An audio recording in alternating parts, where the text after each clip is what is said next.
So 25 years old, don't worry. Any mistake is an income, is a wonderful revenue for you. So I told myself and told my young people, before 20 years old, be a good student. When you do entrepreneur, just learn some experience. Before 30 years old, follow somebody. Go to a small company. Normally in a big company, it is good to learn processing. You are a part of a big machine. But when you go to a small company, you learn the passion, you learn the dreams. You learn how to do a lot of things at one time. So before 30 years old, it's not which company you go, it's which boss you follow. It's very important. A good boss teaches you differently. And from 30 to 40 years old, you have to think very clearly, you're working for yourself if you really want to be an entrepreneur. When you're 40 to 50 years old, you have to do all the things that you are good at. Don't try to jump into the new area. It's too late. You may be successful, but the rate of dying is too big. So 40 to 50, think about how can focus on things that you are good at. But when you are 50 to 60 years old, work for the young people. Because young people can do better than you. So rely on them, invest on them, making sure they're good. So when you are over 60 years old, spend time for yourself. On the beach, sunshine, right? It's too late for you to change normally. But this is my advice to the young people. 25 years old, make enough mistakes. Don't worry. You fall, you stand up. You fall, you stand up. Enjoy it. 25 years old, enjoy the show, enjoy the show. I did not have a rich father. Tried 3 times for university, all failed. I applied for Harvard for 10 times, all failed. They don't even want to see me. For the last time, I went to the teachers' college, which was considered the 3rd or 4th class of my city. So I applied jobs for 30 times, got rejected. It was so difficult at that time. I was so frustrated because I taught in the university. My pay was $10 a month. Because I could not find a good job in 1994. Discussed that I'm going to do something called internet. And 23 of them against it. They said, this is a stupid idea. We have never heard about internet. And you know nothing about computer. And I never thought I was smart. Nobody believed that I could be successful. Because everybody say, well, this guy think differently, think crazily. They think about something never work. I tried to borrow $3,000 from the banks. Took me 3 months, but I still cannot get it. We talked to over 30 or 40 venture capitalists. Everybody said, no, forget it. A lot of people said Alibaba is a terrible model. As I said, I believe it. I think this thing could be big. I never thought it would be that big like today. But I believe that something is waiting for me there. And I have to work hard to prove myself. That was the tough experience. So we gathered $50,000 from 18 founders. We started. For the first 3 years, we did not have even $1 revenue from our business. It was not easy. Why it keeps going ahead, going forward? Because I received lots of email of thanks from the customer. They say, this is such a great thing. We cannot pay you, but this thing helped us. If you keep on helping us, one day you will be successful. And I believe this. Little by little, we build up our business. Little by little, we build up our ecosystem of the infrastructure. And now, after 16 years, we have an Alibaba Group, we have a Tmall Group, we have a Taobao Group, we have Alipay. And people said, you are so smart. How could you make a company like that? Bill Gates, Warren Buffett, Jack Welch, Larry Page, Mark Zuckerberg. The difference between those people and other people, they are always optimistic for the future. They never complain. They always try to solve the problems of the others. When you're optimistic, it's always opportunity. People, same here today. Jeff, where is the opportunity? I don't have a job. I don't have this. I don't have that. We are at the best time of this century. The best assets you have is that you are young. Don't complain. Let the other people complain. The opportunity always lies where people complain. Think about how you can make things different. Is there anything I can do that make the difference? And then when you think about this, start to do it. I saw a lot of people, young people, have fantastic ideas every evening. But in the morning, they go to the office same again. Being an entrepreneur, you have to do the things before the other people do. You have to wake up before the other people wake up. You have to be more brave than the others. Use instinct. Everything you do is to the need of the customer. To everybody, to any person, tomorrow is new. Make the move, make the action. Whether investors believe in this or not, whether your friends believe it or not, whether your parents believe it or not, that's not important. You believe it, your team believe it, and work day and night on this. That's how the things happens. Make enough mistakes. You fall, you stand up. Any mistake is an income, is a wonderful revenue. Don't worry about the money. Money follow the people. People should follow the dreams. If you have a dream, just to go ahead. I think nobody can conquer the world. We only can serve the world. Either work for the others or work for yourself. And I choose the way, work for myself. Working for myself, that means working for the society. If you really want to work for yourself, think about the others. Because only when the other people are successful, when the other people are happy, you will be successful, you will be happy. I think today people worry a lot about the world, about the economy, China, economy in the world. But I'm very optimistic. When people start to worry, that is the opportunity is. I worry about the blood testing, and she created good things. And I think great innovations, great companies always happen in the tough times. Life's like the music. You have up, you have a down, you have a long, you have a short notes. And I like your American movie. Life is like a box of chocolate. You never know what you're going to get, right? So I'm pretty optimistic. The opportunity in the future for equality is huge, because in the last century, the IT is for big companies. The globalization is for big companies. But now with the technology, we can serve those 80% of the companies that never been served. We can serve the 80% of the young people that have never been served. Technology for internet is so cheap, so easy to use. One of the reasons why we grow in China e-commerce so fast, much faster than the USA, because our infrastructure of commerce in China was too bad. When it is too bad, something happens and goes.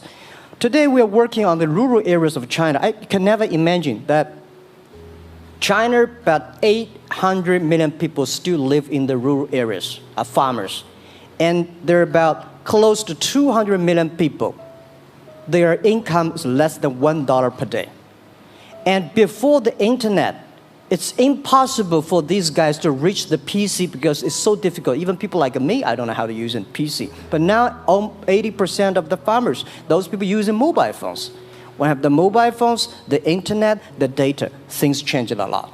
So I'm excited about the future. People always worry. I love the young kids sitting there and talking about the dream, the hopes. Because if they have the hope, we have the hope. That's what I believe. And let's just take what you do. And I've loved every description I've ever heard about how you serve people, and your story about the bamboo farmers and your wife and her friends. It was fabulous. But where's this going?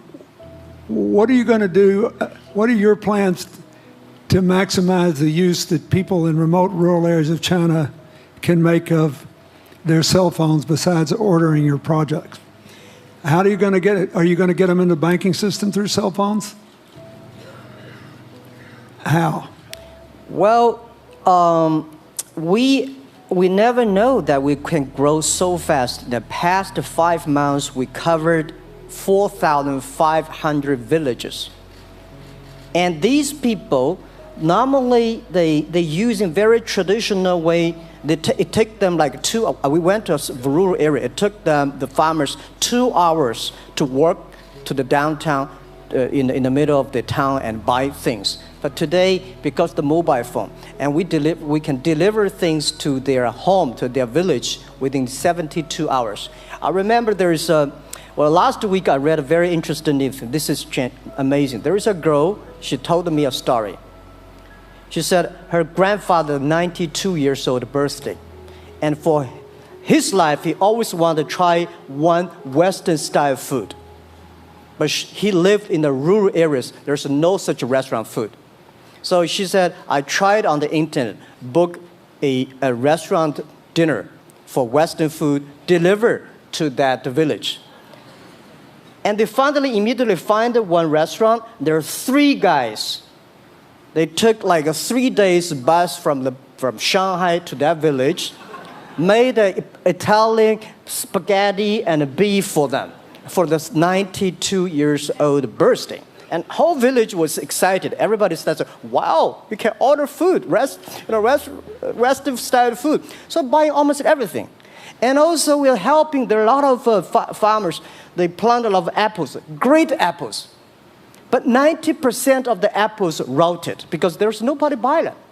They normally buy by track. If you sell the apples, they sell whole track. And using the traditional way, they can sell by whole basket of the apples. But now, because of the internet, they sell by one. Each apple, they sell $1.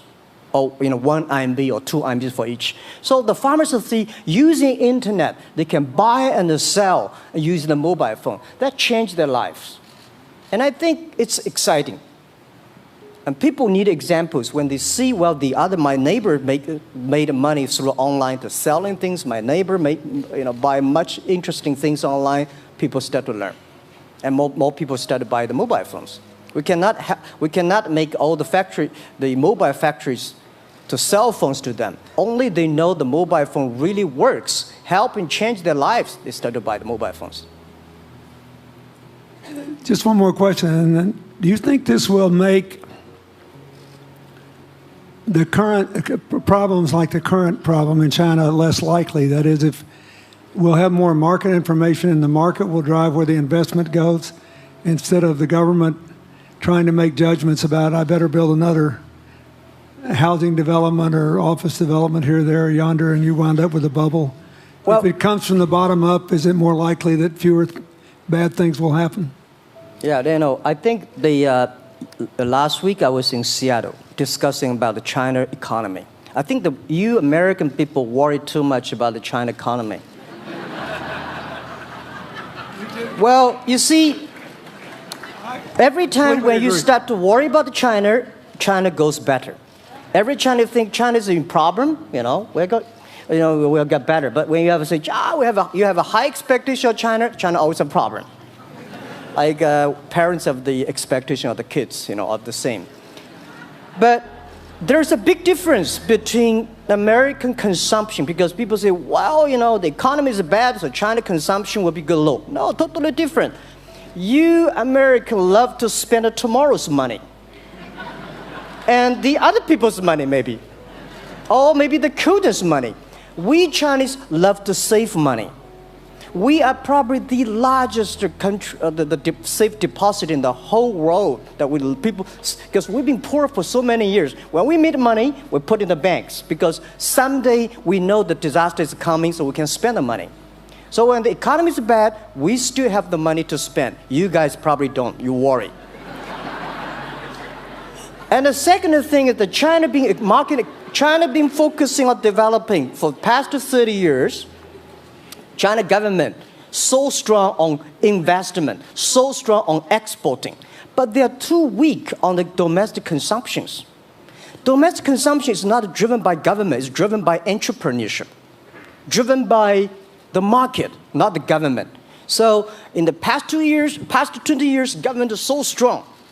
Now they're getting weak. It's our opportunity. It's our showtime. to see the market economy, entrepreneurship, how we can develop the real consumption. I think if the China developed the great consumption, we have a 300 million middle class. In next 15 to 20 years, we're going to have 500 million middle class. We need to import a lot. So when we start to import, that's a great. It's going. I worry a lot when we export. When we export, we got a terrible sky, we have a terrible water, we have a terrible environment. When we start to import, we got to be better. So that's all the great opportunity, guys. Be happy about that. I'm serious. I agree with that. I'm serious. Yeah. Worry about yourself. Don't worry about the others. The reason some of us worry about China is we depend on you to buy our debt. However, I tried to be more Chinese when I was president. I saved a lot of money. So good. Good. But I just wanted you to say that because I really believe that. I mean, I think you're absolutely right. The trend toward greater internal consumption is, I think, will remain unbroken in spite of whatever the difficulties are in the next few months. I think it's important not to overreact. You can't break the trend. You've got to clean up the land from chemical contaminants. You've got to clean up the air. You're going to do it. Yep. And a lot of Chinese will make a lot of money out of that. There'll be a lot of great new companies, and there'll be opportunities to import from other places. Yeah. So can you discuss your theory of what you're doing and other things in terms of whether it advances equal opportunity and social solidarity? Tell them what you think is going to happen. And what other kinds of, when your opening remarks, you just said technology is going to be active in this way in other areas of the economy. What do you think the next big opportunities are? But first, tell them just in 2 sentences what you're doing, because Jack and I know, and we haven't been clear enough. Explain it, and explain how you think that advances social solidarity and equality of opportunity. Well, our work is in the belief that access to health information is a basic human right. And that lab information, particularly because lab data drives 70% of clinical decisions, needs to be accessible to people before they're sick. So if you look at the word diagnose in the dictionary today, it says to determine the presence of disease from symptoms, which means by definition, we're determining that people are sick once a disease has already progressed.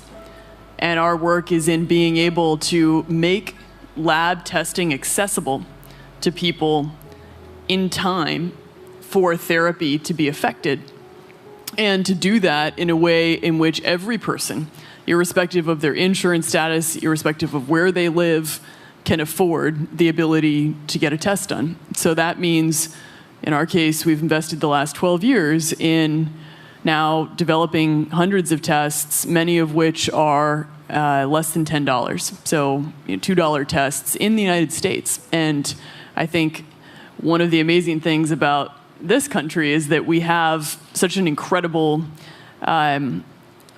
ecosystem for fueling creativity, and that creativity can create new markets. So in answer to your question about the market being able to conform itself to social good, I think the creativity that goes into creating these new technologies creates new markets in and of themselves. And our basic belief is that those new markets come from empowering individuals and enfranchising individuals and trusting that individuals have the capability to engage with information, and in accessing that information, beginning to take control of their own outcomes and their own health outcomes, and in doing so, changing the way our healthcare system works. Think what this could mean for rural China, for rural India, for Native American reservations in America, for the Mississippi Delta, for the remote areas of where all the jobs were lost from coal. You're all of a sudden giving people information.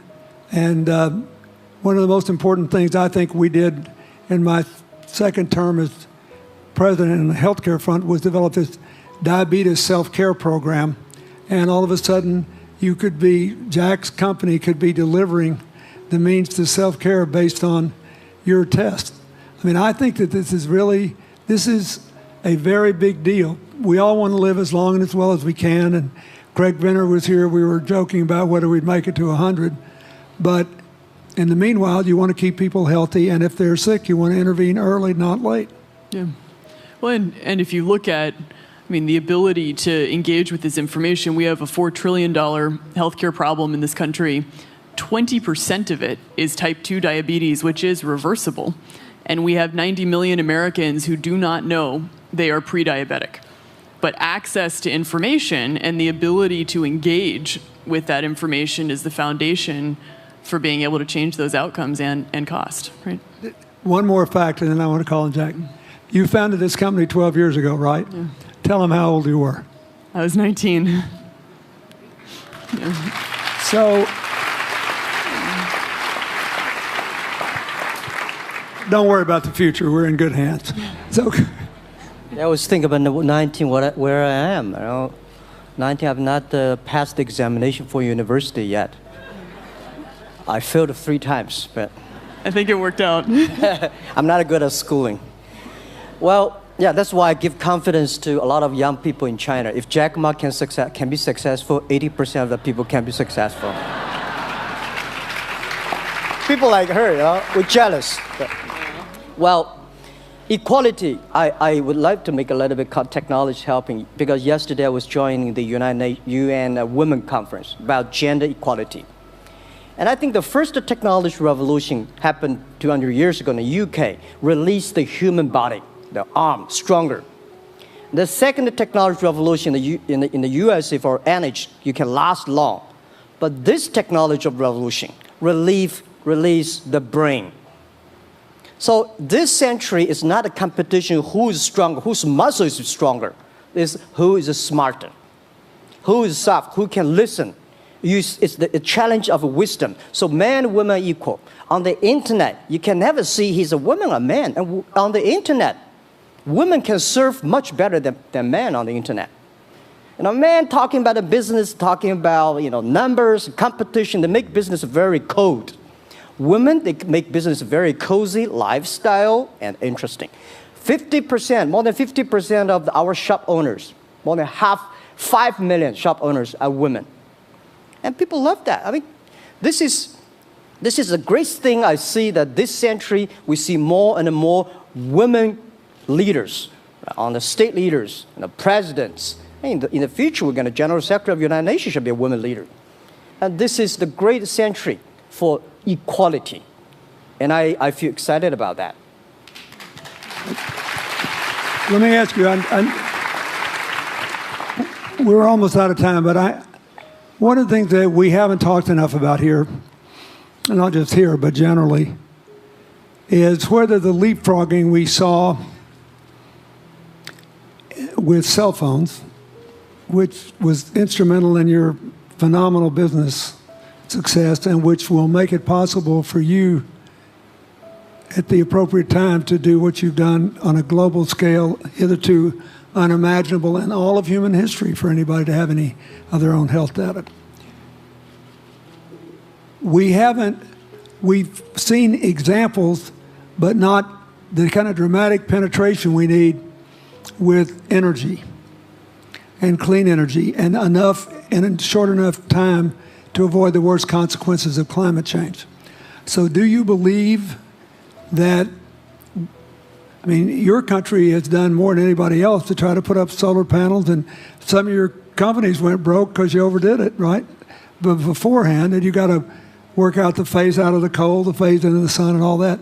Meanwhile, Africa, which is growing like crazy because of the cell phone in no small measure, and has 6 of the fastest growing countries in the world, still has vast swaths of its land totally dark at night. Do you believe that it's possible for us to scale up with distributed solar power rather than centralized as quick as we did with the cell phone? And if so, and if that were your business, if you had to quit what you're doing today and start there, how would you do it? And how would you do it? Very first, I know that.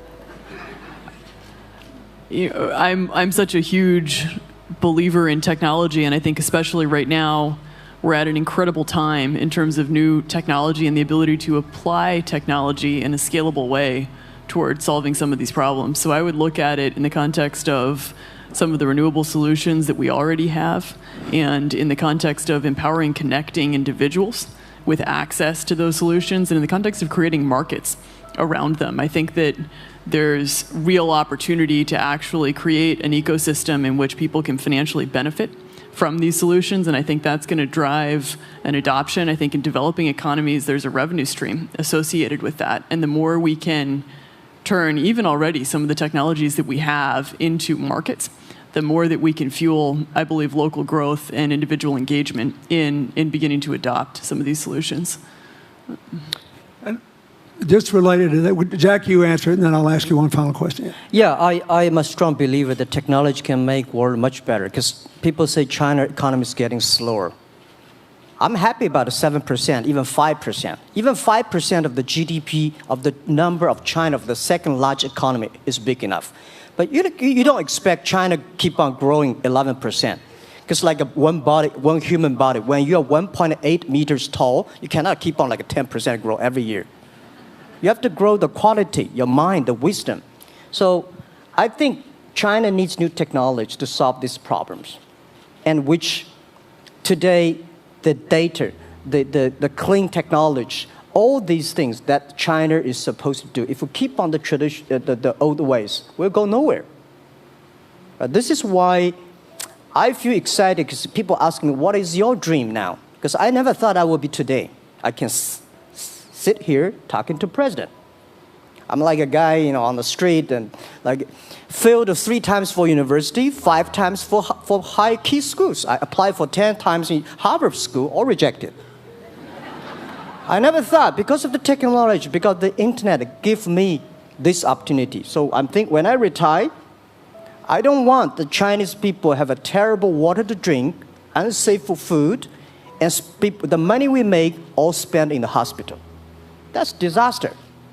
So how we can using the technology to enable young people, the great chance of this world, don't worry about it. We got 1.4 billion people who were born in 1980s. They are the people of the internet times. They are going to have new ways to solve the world problems. The things you are worried about today, they can solve it. And human beings have these kind of worries for centuries. And young people can always solve it. And today, when you have a right direction, clean energy, the climate change, all these issues, they will be solved, and these are the great opportunities ahead of us. Anything else? I agree with that. I think the more we can enfranchise people, the more we can create ecosystems in which individuals are empowered, the more we give rights to individuals to be able to build businesses, to be able to pursue the economic benefit of technologies, the more you see these markets change. Before they leave the stage, I want you to look at them. And I want you to think about the time we have had to spend here dealing with the refugee problems in Syria and Lebanon. Stand up, Elias. This is my friend Elias Bousab. He is the education minister in Lebanon. He's got to educate all these kids. And so he left a miracle that very much reflects the lives that Elizabeth and Jack have lived. He was in a very responsible position at the American University of Dubai. They started bringing American scholars over there to live in an Arabic culture. He did all these wonderful things. Lebanon got in trouble. He went home to save his country. What is the difference? how much more could he and every smart Lebanese person do if they could focus on these things? And why can he not? Because the place is dominated by people who think their differences are more important than their common humanity and their common challenges. You cannot imagine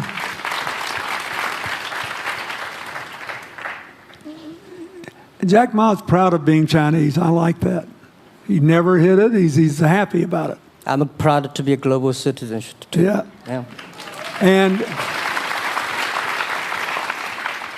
I imagine Elizabeth's proud to be a blonde-haired, blue-eyed American techno whiz from Northern California. Yes.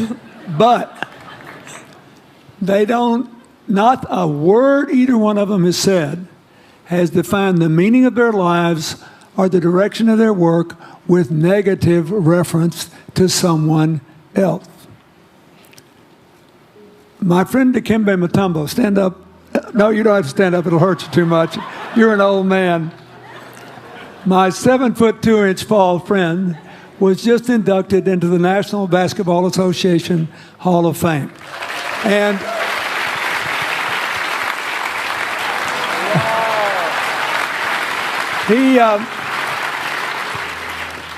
my family, my whole family loves him. And I have seen how much he has given back to his native country, Congo, which has been so troubled. I've known him a long time. We both went to Georgetown University. I did before he was born, I think.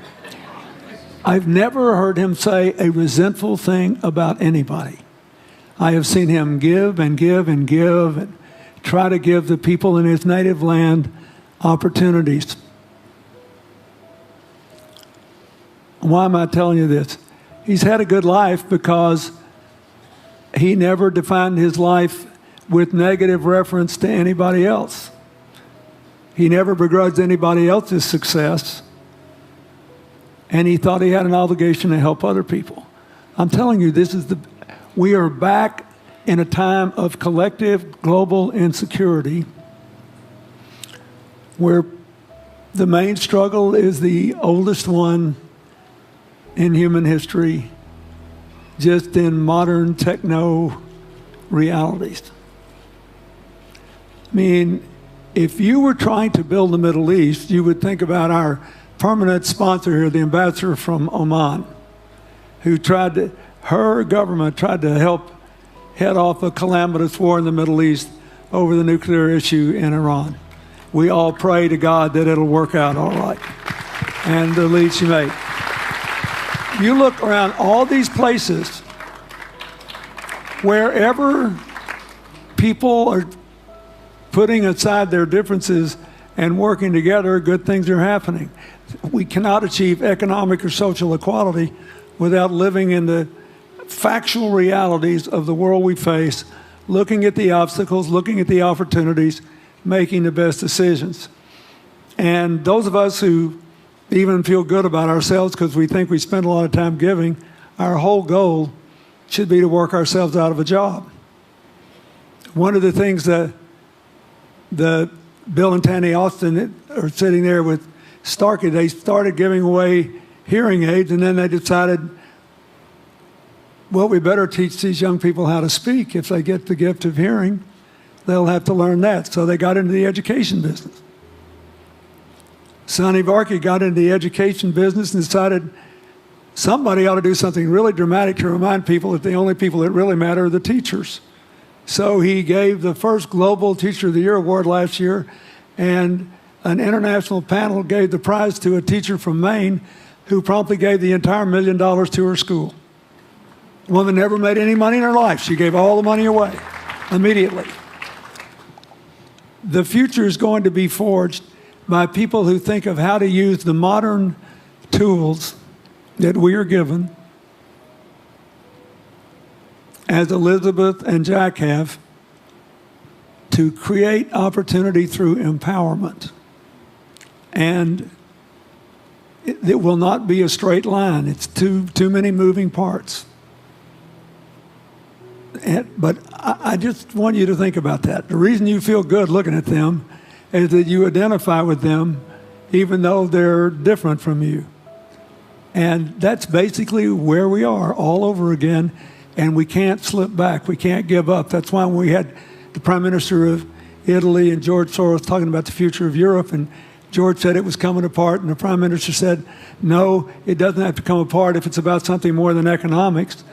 I thought it doesn't have to come apart if you will it not to. And you put yourself on the line for it. There are no guaranteed outcomes today, but you can guarantee that the trend is right. So go ahead, you were going to say something, weren't you?